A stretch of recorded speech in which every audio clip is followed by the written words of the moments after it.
Hello friends, তোমাদেরকে আরও একবার অনামিকা সিম্পল রেসিপিতে স্বাগত। আজকে আমি আমার তেঁতুর ডালের রেসিপিটা তোমাদের সাথে শেয়ার করব। তোমরা অবশ্যই শেষ অবধি থেকো, আমার চ্যানেলটা সাবস্ক্রাইব করে দিও, বেল আইকনটা প্রেস করে দিও। চলো রান্নাটা শুরু করা যাক। তেঁতুর ডাল করতে এখানে আমি 150 গ্রাম মুগ ডাল খুব ভালোভাবে ধুয়ে নিয়েছি।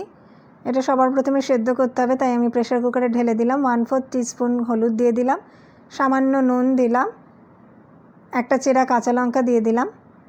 এবারে আমি ঢাকনাটা বন্ধ করে দিচ্ছি। একটা সিটি হয়ে গেছে, প্রেশার কুকারটা ঠান্ডা হয়ে গেছে, আমি খুলে নিলাম। ডালটা আমার সেদ্ধ হয়ে গেছে। আমি অল্প জালেই ডালটা সেদ্ধ করেছি। এরকম ডুমো ডুমো করে আমি লাউ কেটে রেখেছি খানিকটা, সেটাও আমি খানিকটা জল দিয়ে প্রেশারে একটা সিটি দিয়ে নেব। একটা সিটি হয়ে গেছে, আমি খানিকটা ভাপ বার করে দিয়েছি, কারণ কি লাউটা সেদ্ধ হতে বেশি সময় লাগে না। এবার আমি এই জল সমেত লাউটা ডালের মধ্যে ঢেলে নেব, কারণ ডালটা আমি অল্প জলেই সেদ্ধ করেছিলাম। কড়াইতে তেল দিয়ে নিচ্ছি।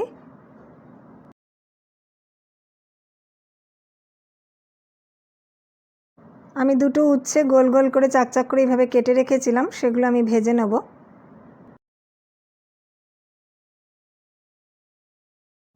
হালকা নুন দিয়ে দিলাম।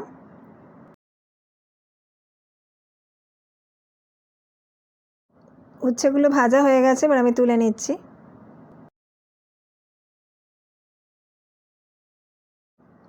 দুটো তেজপাতা দিয়ে দিচ্ছি, 1/2 টিস্পুন গোটা সর্ষে দিচ্ছি, আর 1/2 টিস্পুন মেথি দিচ্ছি, তাতে গন্ধটা খুব সুন্দর হয়। তোমরা চাইলে শুধু সর্ষেতেও রান্নাটা করতে পারো।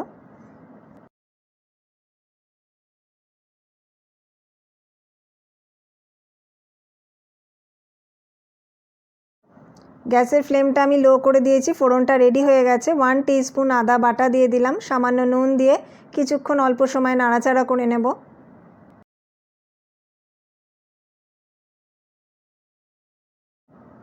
আদাটা থেকে সুন্দর গন্ধ বেরিয়ে গেছে, এবারে আমি এই ডালটা দিয়ে দিচ্ছি। এখানে আমি লাউটাও যেই জলে সেদ্ধ করেছিলাম সেটাও আমি এই ডালের মধ্যেই দিয়ে দিয়েছি।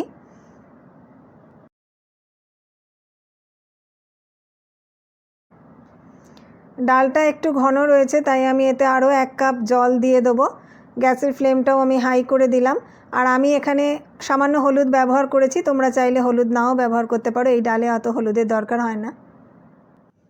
আমি দুবার অল্প অল্প নুন ব্যবহার করেছিলাম, কিন্তু আর একটু নুন লাগবে, তাই আমি আন্দাজ মতো নুনটা দিয়ে দিচ্ছি। আমি 1 টিস্পুন চিনি দিচ্ছি, তোমরা তোমাদের টেস্ট অনুযায়ী দিও।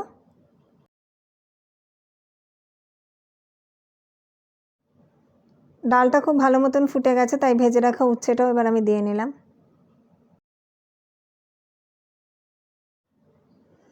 ডালটা আমি 10 মিনিট খুব ভালোভাবে ফুটিয়ে নিয়েছি।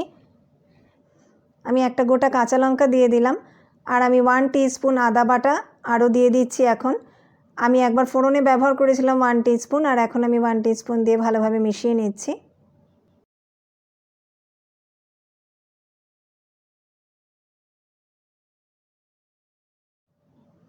আমার রান্নাটা হয়ে গেছে, আমি গ্যাসের ফ্লেমটা অফ করে দিচ্ছি।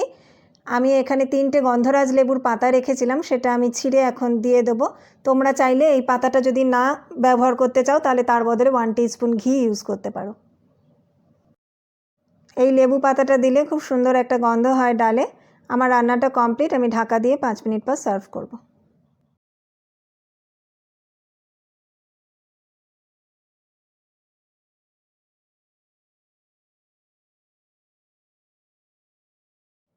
এই প্রচণ্ড গরমে এইভাবে লেবু পাতা দিয়ে তেঁতার ডালটা অবশ্যই বাড়িতে ট্রাই করো। আজকের এই তেঁতুর ডাল তোমাদের কেমন লাগলো সেটা আমাকে কমেন্ট করে জানিও। যদি ভালো লাগে অবশ্যই লাইক করো এবং বন্ধুদের সাথে শেয়ার করতে ভুলো না। সবাই খুব ভালো থেকো, সুস্থ থেকো। নমস্কার।